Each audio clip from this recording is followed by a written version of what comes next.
Hello Earthlings, you're listening to the Environment and Science podcast, The Earth Show. We're talking about a very important issue today, and before you say it, I know what you're probably thinking: isn't every environmental issue somewhat important? And of course, yes, they absolutely are. But when I say important today, it's because we're talking about something that humans absolutely cannot live without. In fact, no form of life can. It makes up 60% of us and is probably sat somewhere in a room with you right now. And that's because we're talking about water. So ahead of today's show, I looked up some statistics myself, as I thought they might help us to understand the situation at hand, what we're actually talking about to do with water. To be completely honest, I was quite taken aback. I didn't realise the severity of the situation. I think we're all well aware that in many countries across the world, water is an issue. There are extreme droughts and shortages which make it really hard for people to access clean, safe water. And of course that has a number of knock-on, really serious human impacts. But now, what shocked me, and I did not realise the extent of it, is that 1 in 4 people worldwide, in fact more than 1 in 4 people worldwide, do not have safe drinking water. And about half of our global population experiences extreme water scarcity for at least part of the year, which is absolutely massive. Now, to you as a listener, shocking as these facts are to all of us, I think they can often seem like quite a distant problem from our day-to-day lives, because we're so used to being able to go up to a tap and at any point turn it on and get some water. It's not something we really have to think about because it's always just there. And that's why I wanted to talk about it in today's show, because the reality is, going forwards, even in the UK, we're going to experience more and more water-related issues ourselves, and this may not always be the case. Because whilst our planet is 71% water, only 0.5% of that is actually usable for human consumption. And the security of that 0.5% is being significantly impacted by 2 things, which are population growth and the famous 2-word phrase we know all too well, climate change. Now, in terms of population growth, probably goes without saying that we've got so many more people than there used to be. Population now, I think, worldwide is over 8 billion, and about 1900, I think it was 1.6 billion. So these are absolutely enormous growth. And so, especially in countries across the world that have relied on groundwater supplies for hundreds and hundreds of years, the water from them is now being taken quicker than it can naturally replenish, which is obviously a problem. The second reason why water security is a growing issue for all of us across the world is because of climate change. Our weather patterns across the world are changing massively. You see it on the news, you see it on the weather forecast, you see it when you step outside. We're getting more droughts and flash floods, and unfortunately these things with climate change are just going to be becoming more and more common across the world. And quite simply, our infrastructure is just not designed for this. And so, with that being said, we need a contingency in place. We need a way to harness that 99.5% of the world's water that isn't naturally usable, so that we can be sure that we can always meet demand. And one method of doing that is already used widely across the world in many countries to deal with water shortages is exactly what we're going to be discussing today. It's a process called desalination, which our guest of the day just conveniently happens to be an expert in.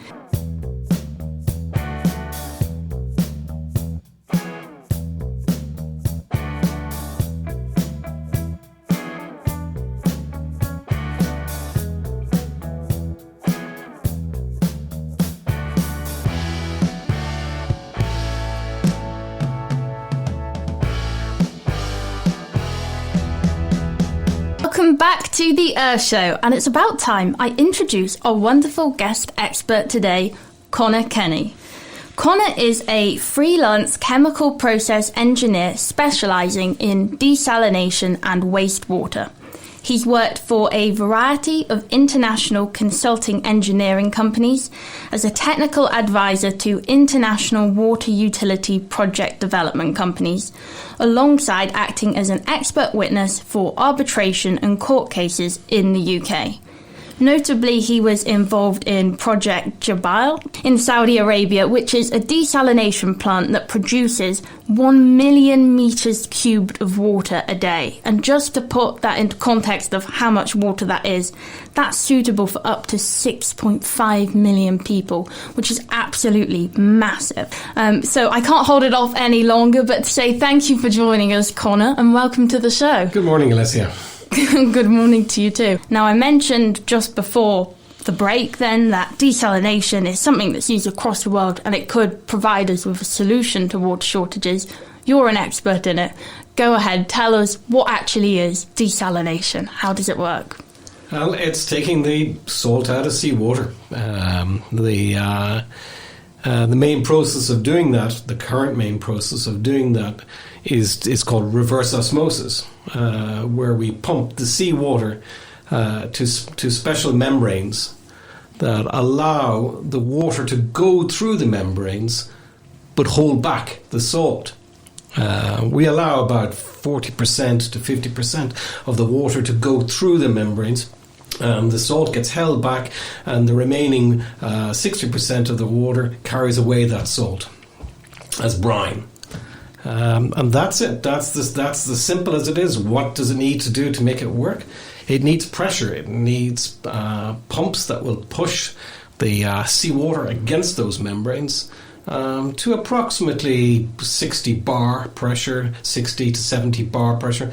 What's that mean? That's the same pressure for when you dive in a swimming pool. It's a 10-metre water deep swimming pool. You'd feel 1 bar. So yes, 60 bar is 600 metres depth under pressure. We've got a solution, we'll say water being the solute.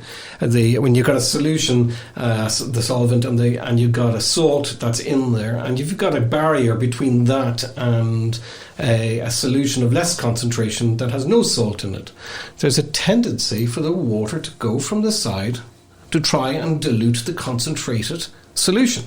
So there's a tendency, and this is called osmosis, there's a tendency for the water to travel up through a membrane, a semi-permeable membrane, and go through there and dilute the high concentrated side and make it less dilute. In reverse osmosis, what we do is we actually put pressure on the side of the salty solution, and that actually forces the water to go the other way. So in a very simplistic overview of the thing, you're essentially kind of filtering the water. You're pushing it through something, and on one side you've got salty water, on the other side you've got clean water, which we can then use for drinking. And why that's so great, obviously, is because, you know how I said before about that only 0.5% of our water is usable. That's because most of our water across the world is in our seas, in our oceans, and that's incredibly salty, which we can't drink. So Is desalination a method that has been around for a long period of time? Obviously, through history, we've obviously tried to use salt water for drinking by what we would do is we would evaporate the water to remove the salt. Yes, until about the late 1990s, the method of desalination used to be, let's just boil up the seawater and then condense the steam that's produced, which is the same as effectively how rain is produced. Rain is evaporated water from the sea that forms clouds, and those clouds then condense and form rain. And that same process was being used in most Middle East countries until about 25 years ago. And it has gradually been replaced, that thermal method, that's boiling off the seawater, which is called thermal desalination, and that's now been replaced, is being replaced by very, very large scale reverse osmosis, which effectively just needs pumping. It needs electrical energy to pump the seawater against the membrane. So when we're thinking about this, it all sounds... It sounds, when you say it like that, quite simple almost. Like, why did we not think of this before? We can just pump some water from the sea through this membrane, and hey presto, we've got clean water. What kind of scale, I wonder, does this occur on? How much water? You've said about, was it 60 bars of pressure? Yes, between 60 and 70 bar of pressure.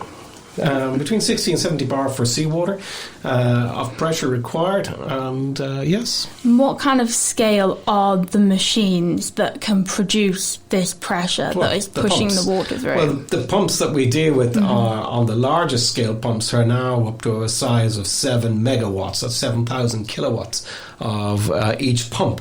And the large plants can have 10, 20 of these pumps, basically. So they can take a huge amount of power but produce a huge amount of water. To give an idea of how much electricity we're dealing with, about 3 kilowatt hours, which is the same as switching on your kettle. For an hour, basically. If you switch your kettle on for an hour, we can produce 1,000 litres of water, basically. And what's that mean? That's effectively enough for about 6 to 7 people, basically, in a day, basically, including their showers, including their everything else. They're flushing their toilets, they're drinking, and everything else they use their water for in a day. That would be about 6 to 7 people. I can do that by switching on the kettle, the amount of electricity used for 1 hour. That's great. That's producing 1,000 litres. I mentioned before you've worked on one that is a million meters cubed. Yes, that's currently it's the largest one. It's under construction at the moment in Jubail in Saudi Arabia, on the Gulf Coast of Saudi Arabia, and that's called the Jubail project. It's one of there's several Jubail projects, but this is the largest of them, and it is produces or will produce 1 million meters cubed a day, which is equivalent in terms of what it can supply for 6.5 million people. Basically, it's intended to supply the city of Riyadh, basically the capital of Saudi Arabia. And the plant itself is a replacement for an existing desalination plant, which was a thermal plant, which was a boil it and condense it plant. That plant is only 20, 30 years old. The other plant was about 25 years old, and now it's being decommissioned, basically because this reverse osmosis consumes a fraction of the electricity. It consumes about we consume 3 kilowatt hours per meter cubed of water. And the previous process consumed about 11, 12, 13 kilowatt hours per metre cubed of water. And obviously, water is one of those things we can't compromise on because we do need it. But at the same time, that is a massive energy saving. And when we're thinking about other environmental issues and energy use really contributing to climate change, the fact that this reverse osmosis process uses so much less energy than that traditional evaporation method is really good. And make no doubt about the amount of it is still a significant amount of power and electricity used, and to make it sustainable, ideally, the supply of electricity needs to come from sustainable sources in the long. So it comes back to generating electricity in sustainable ways. And in terms of Saudi Arabia itself and other very warm countries, this is kind of their lifeline in a sense because they are running out of water reserves and supplies. Yes, and you made the point earlier on, it's population growth. It is development of countries and population growth. These countries have all seen massive increases in their populations. And if it had been 50, 60, 70 years ago before desalination, these countries relied on groundwater supplies, wells, and that had very limited supply, and it cannot effectively refill, basically. So yes, most of the Middle East now relies primarily on desalination for their drinking water. That includes Saudi Arabia, UAE, Oman, and Bahrain, and Qatar, and Israel as well. London built a desalination plant in 2010.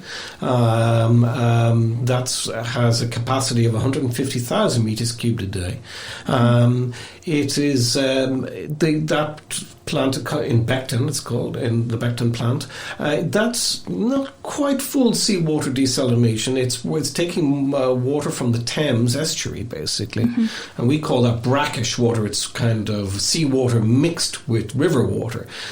So its concentration is about a third of the salt of a pure seawater desalination plant, but it's still got the same process. It still uses reverse osmosis, and that plant was intended as a drought mitigation measure, basically. So 150,000 meters cubed a day is capable of supplying 1 million people, basically. So, is this this desalination plant in London? Is it something that is being used on a daily basis? I think the plant, when it's intended, again, it was intended for a drought contingency method. I think they had a drought call to restart the plant 2 years ago, and I believe that they struggled. In the press, it's noted that they struggled to restart the plant. I think Australia built a lot of drought contingency plants for their main cities, Perth, Adelaide, and Brisbane, and Melbourne, and Sydney all have built large desalination plants about the same time in 2010. And then effectively these plants were allowed to sit idle for 8 to 10 years, waiting for the next drought, because after they built the plant there was a big rainfall in these countries. And so when the drought comes, then they struggle to restart the plant. The policy in Australia is now changing to the operation of these plants. They are now keeping these plants online. Yes, at minimum output. They're keeping them at, say, maybe 10, 20% of their capability, but keep them running. So it keeps the staff trained. It keeps the systems. It doesn't allow them to degrade if they're being continuously maintained, basically. And that's one of the really interesting things, like one of the really wonderful things I think about desalination is that obviously in a country where we do have a lot of rainfall, we do want to be using our natural sources because ultimately there is less processing involved, so we're using less energy, and that is always preferable for multiple reasons. But if we are going to be facing more droughts, we need a contingency, like you were saying in Australia, and that's where something like desalination can be really useful, and the idea that perhaps we could be able to step up to meet demand, just like energy production is stepped up in the UK at certain peak hours. Could we have this kind of desalination plant system where we have something like in Australia running along at a very low level in the background, so if we do encounter problems, we kind of have our backs covered? Yes, population growth is probably the biggest driver for in the UK for potential future desalination plants. Probably less potential for a desalination plant in the northwest, as in our Manchester, Liverpool area, because we have so much supply from the Lake Districts. There is, but in areas of the south of England, it's a little bit more difficult. They have a higher population density, and they've got a higher population growth in the very south. So, I mean, one thing that surprised me when I read that in 2000, the population of England was the order of 58 million, and it is now the order of 68 million. Massive growth in 24 years, and so we've got this massive growth, and eventually, but the infrastructure in reality is the same. Water supply is the same, and so what is quite likely, I suspect, is that if we envisage the same type of population growth occurring in the next 20, 25 years in the same way, basically, we will see more need for a desalination plant. If we use conventional methods of water collection, which is catching rainwater, effectively catching rainwater, that has to be collected somewhere. It has to be collected in reservoirs, in very, very large reservoirs. And to make a reservoir means effectively flooding a valley. And it is now very difficult for the government to order a population of 5, 10, 20,000 people to leave a valley by compulsory purchase and say you've got to go, basically, because we're going to flood the place with water. I don't think any of these have been built since the 70s, basically. So I think a government would always be said, well, which is easier to do? Because I've seen people go down the path of least resistance. So which is easier to do? Build a reservoir to capture more rain and then evacuate people, or build a desalination plant? And I believe that it's easier politically and financially to build a desalination plant.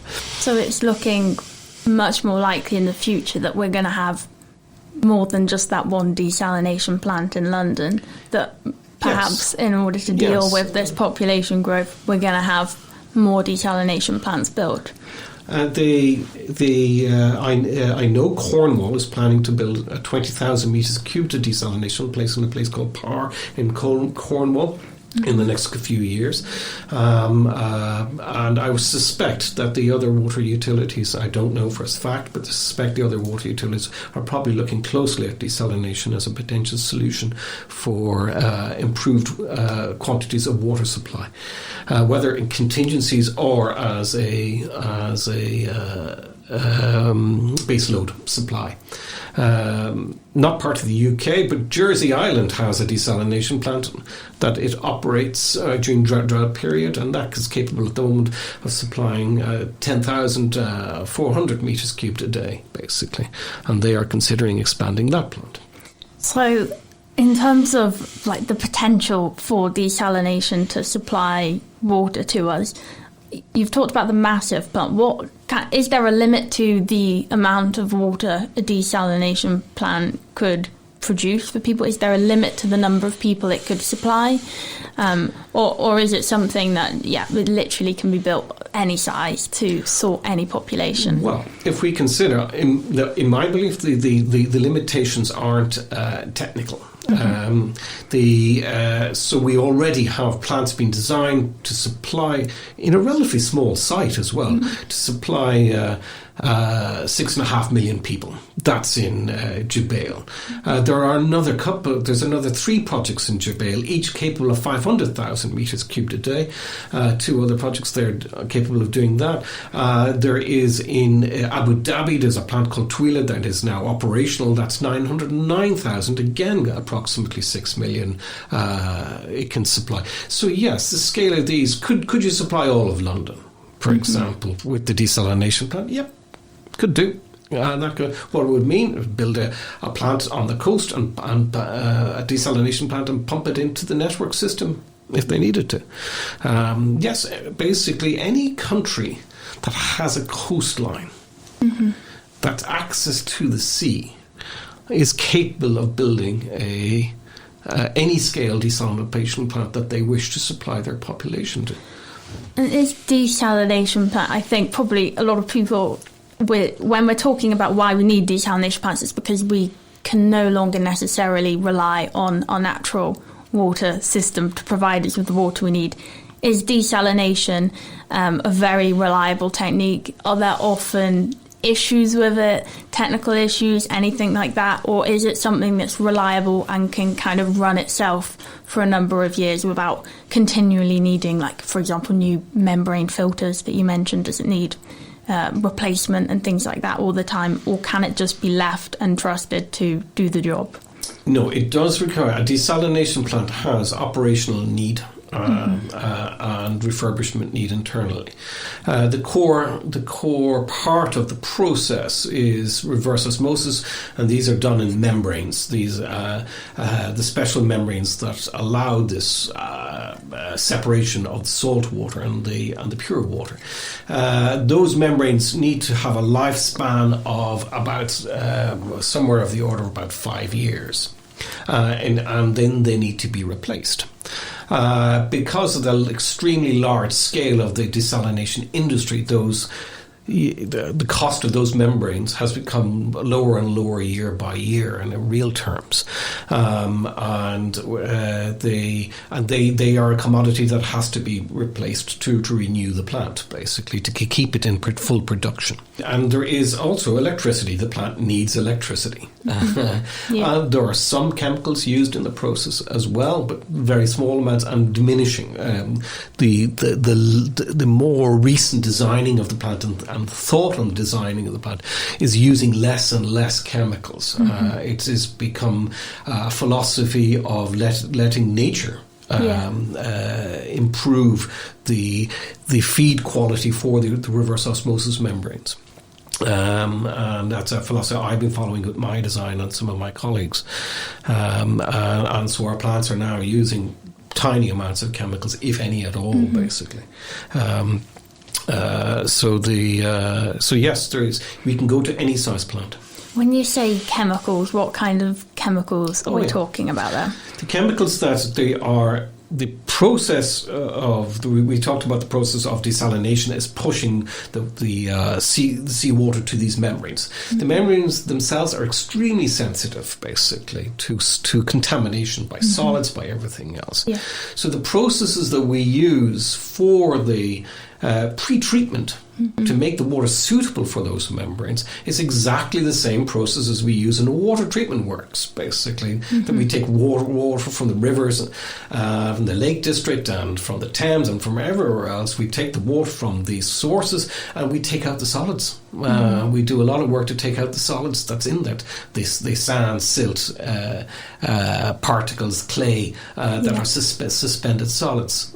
These suspended we take out and we use processes called media filtration. That's sand filters and anthracite over sand and pumice filters over sand to filter these waters to remove these solids. And the chemicals, we use chemicals in that process to help remove those solids. And that principal chemical we're looking at is ferric chloride. It's a coagulant that causes solids to clump together, that makes them easy to be filtered out.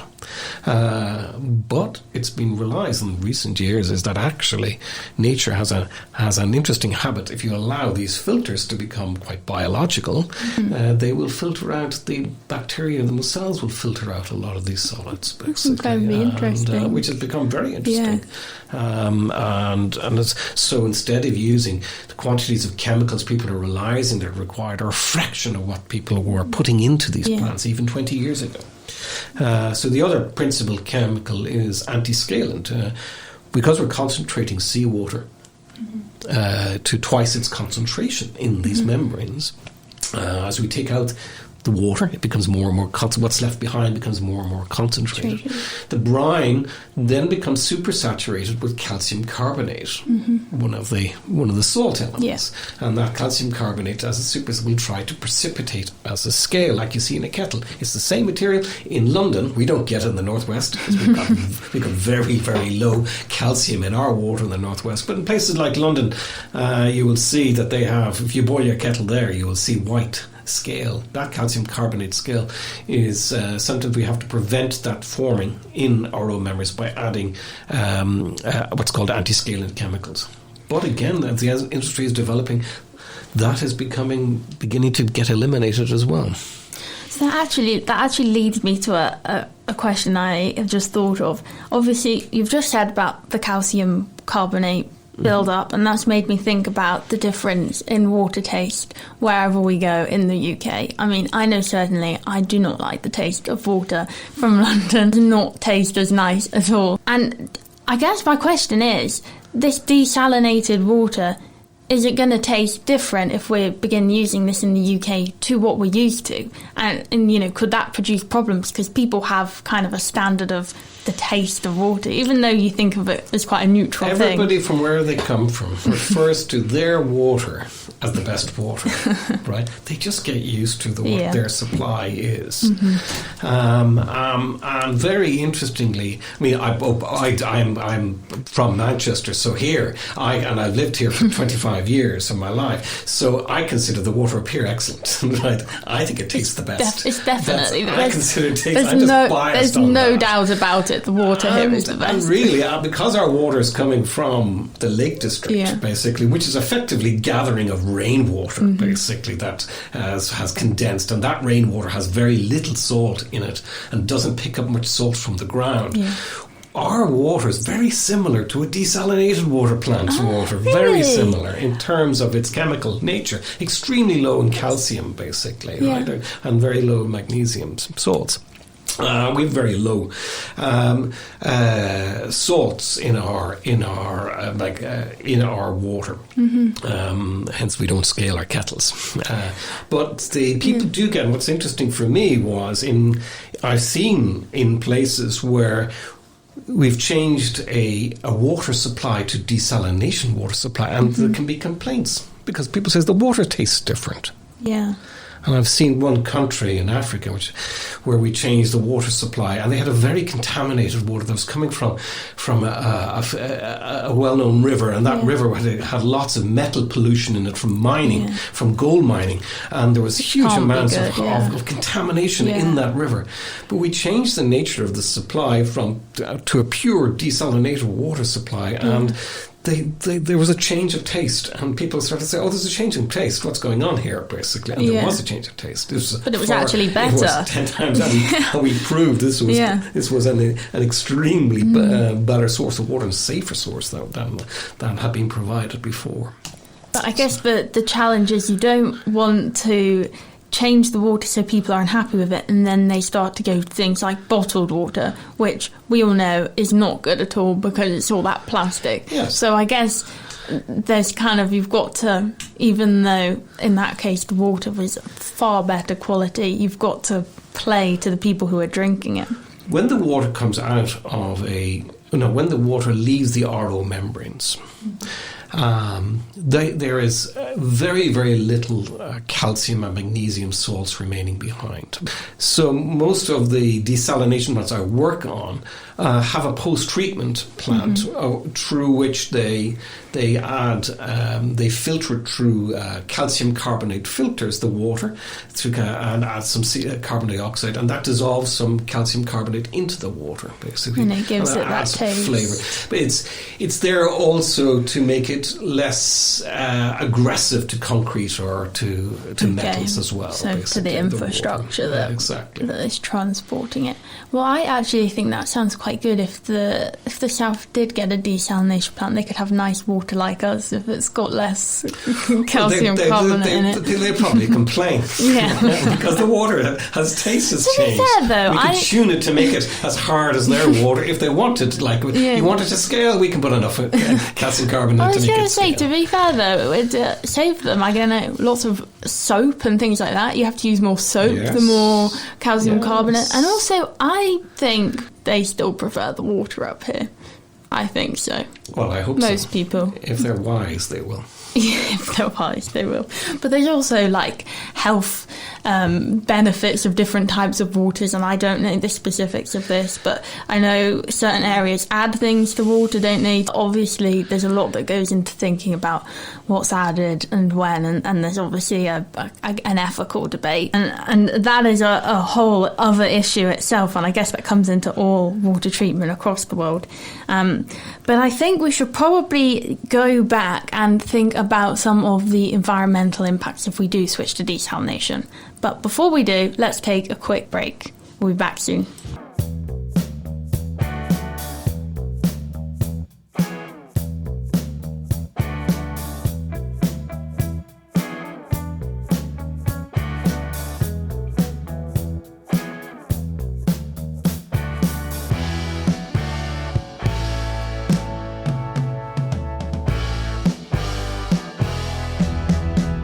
Welcome back to The Earth Show with me, Elysia, and our wonderful guest expert today, Conor, talking about desalination.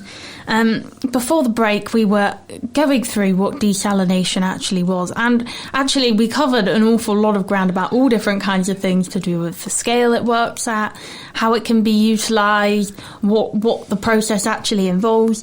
But I think it's important to consider because this is going to be something that is going to be implemented more and more across the world and is already used a lot, is the environmental impacts of implementing a technique like desalination. Like with anything, there's going to be some drawbacks. So, Conor, when I was thinking about the impacts of desalination, the obvious first thing that came to me was the fact that when you take out some of the water from seawater, you end up with a very concentrated salty water. That's called the brine, I think I'm right in saying.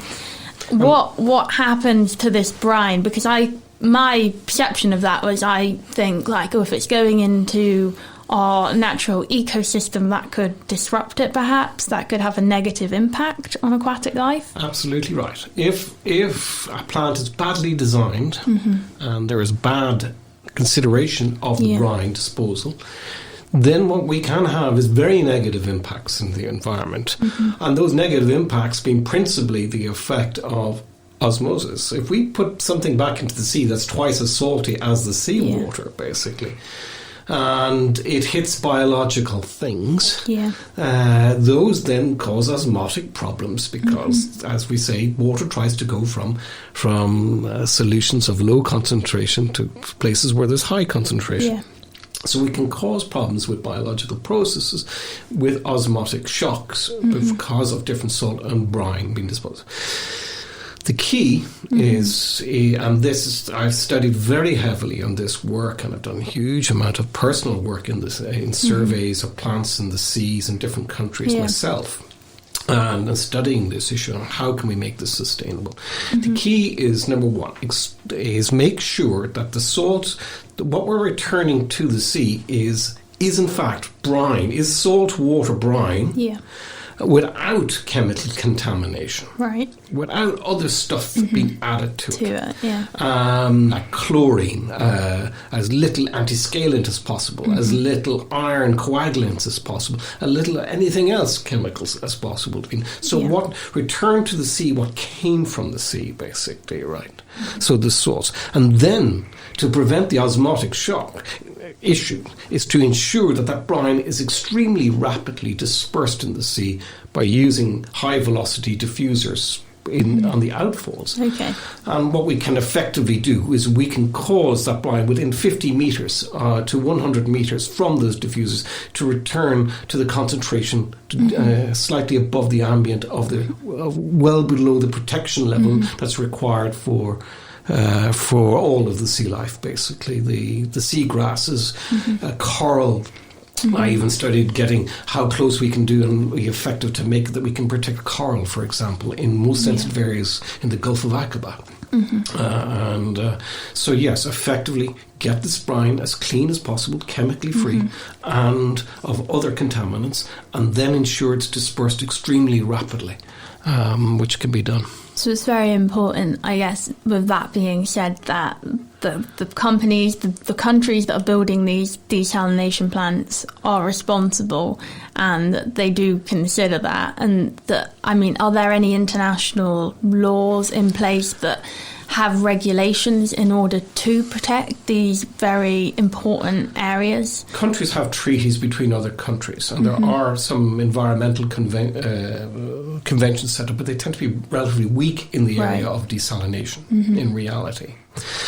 Most countries, when they start doing the desalination road, basically, they have no experience, and they have to set up. So it is important that the countries set up their environmental regulations and laws to suit and to make sure that they are properly, the plants are designed correctly. Now, in places like Australia, that was extremely well done, and in America they built plants, and they are building plants for California. One of them that was built in 2012 called Carlsbad, and that's extremely well managed environmentally, and the plants in Australia are all exceptionally well regulated and requirements in the design of those plants. And I would imagine if we're doing the same thing would happen if we're building plants in the UK. We'll have the same high levels of regulation will be required for the dispersal of the brine and any other byproducts that are produced by the plant, basically the coagulated materials that we've taken out of the plant, where they go. The areas where these plants in the water,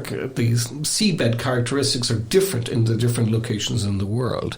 When we look at the UK, we get to deep water very, very quickly, basically, from shore, basically. When you go to somewhere like the Gulf Coast of Saudi Arabia, or the UAE, it can take several kilometres to get 10 metres water depth. It can take 6 kilometres to get those depths, basically, of water.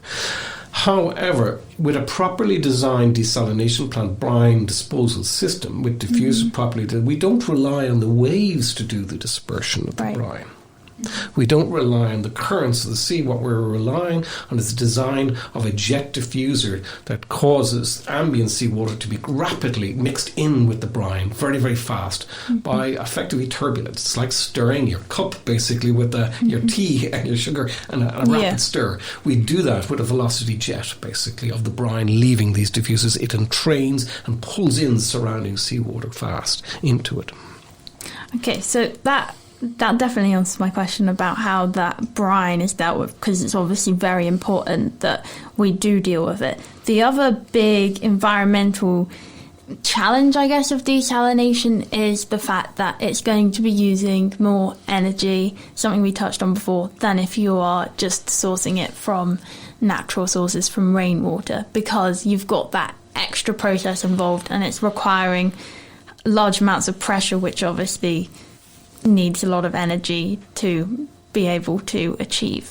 That's correct. It's electrical energy for pumping is what it requires. Yeah. And a desalination plant, the treatment process to make it ready for desalination are very similar to the same treatment process for raw water for if we just had rainwater or taken from reservoirs and preparing to make it drinking water. Those pre-treatment processes are the same.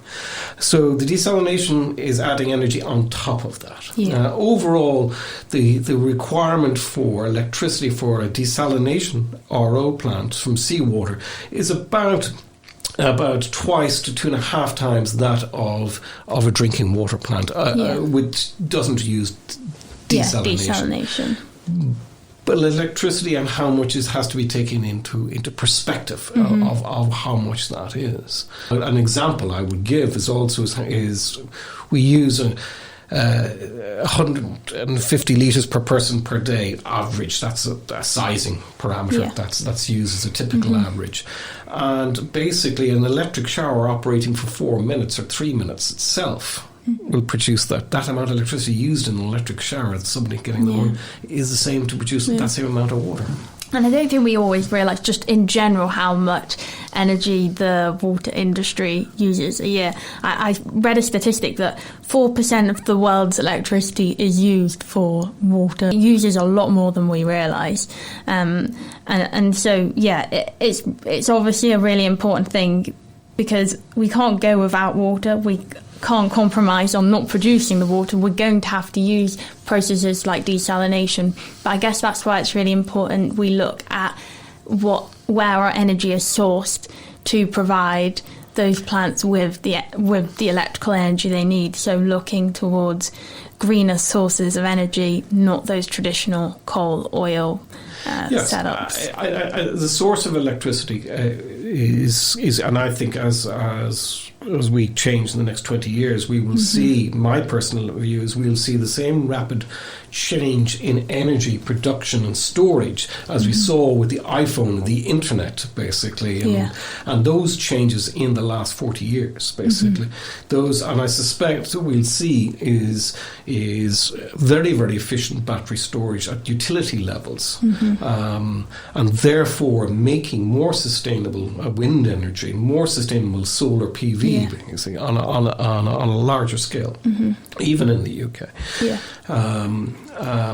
And then we will see things to be used more efficiently as devices themselves. But I think myself that the reverse osmosis probably is reaching its limit of its technical efficiency. I can't see who knows, but I can't see there's a physics limit to where it gets to, and it's getting close to that already. There's a point I would like to make that is important, is that a country should try to use its water as efficiently as possible, basically, right before building desalination plants, because it does use twice the amount of energy than a conventional water source. So we should be reducing our leakage, for example, in our networks as much as possible. Now, in 2022, the figures on leakages, for context for you all, in the UK was 20%, around 20% of water was lost. Networks were built the last 100 years. There was a philosophy of building networks with steel pipes, basically. Steel corrodes. And now I think there's been more of a move towards new networks of time things will be replaced with high density polyethylene that will have extremely low leakage in the future. But it requires digging up lots of roads and putting in pipes. Yeah, there's challenges associated with everything. But that in terms of, because the energy use is so much greater for desalination, it definitely makes a lot more sense to kind of work with what we have and make sure it's running as well as it can. You know, using desalination as our second choice, not our first choice. It's just like a kind of, I don't know, a paper over the crack kind of situation. It's technically not feasible to build a water, as we said, to build a larger reservoir. Or it's politically not possible to build a larger reservoir. But I would have thought that it is possible to renew networks, but it may not be possible. The disruption in the local area, in the city, may be too difficult to do that. That it's better to live with the leak, the higher leaking situation, and build a higher production facility of the water. But I think that has to be looked at in those individual cases. With anything, there's so much more than just like you come across a problem, you think, oh, here's a simple solution, but there's always so many more things than you realise that you need to consider, unfortunately. But what is undoubtable is that desalination for a lot of countries, and for the UK even, if we are going to have these extreme water shortages in the future, is a kind of a bit of promise as to that we could deal with these situations if they occurred. We can't be in a situation without water for numbers of reasons, not less just because we need it to survive for our food, for all of our industrial things. The energy sector itself requires so much water, things like our clothes. It's entwined into everything. And so it's really important that we do keep our water supply there, and that we do have a contingency. And so whilst there are still obviously problems with desalination, it is a hopeful thing, and I imagine over the next few years things will only start to improve in terms of how these desalination plants are designed, where the energy is being sourced to use them, and all things like that. But we have run out of time, unfortunately, today. I think we could talk for so much longer about all this, but I'll have to wrap this up for now. I just want to thank you, Conor, so much for coming on today's show. It's been so interesting talking to you and hearing your insight. I think I can certainly say I've learnt so much, and I hope a lot of the listeners today have learnt a lot too. thank you all so much for listening to today's episode of The Earth Show. Your support really does mean so much, and I'd be so grateful if you could leave a review, a rating, a comment if you enjoyed listening today. And don't forget to follow or subscribe to our podcast on here, and follow at @the_earth_show for more content on Instagram as well. And if you'd like to get in touch, I'd love to hear from you on info.theearthshow@gmail.com. But in the meantime, all that's left to say is don't forget to share this podcast with your friends if you've enjoyed it today. And from me, a massive thank you for listening, and have a wonderful week. Speak to you soon.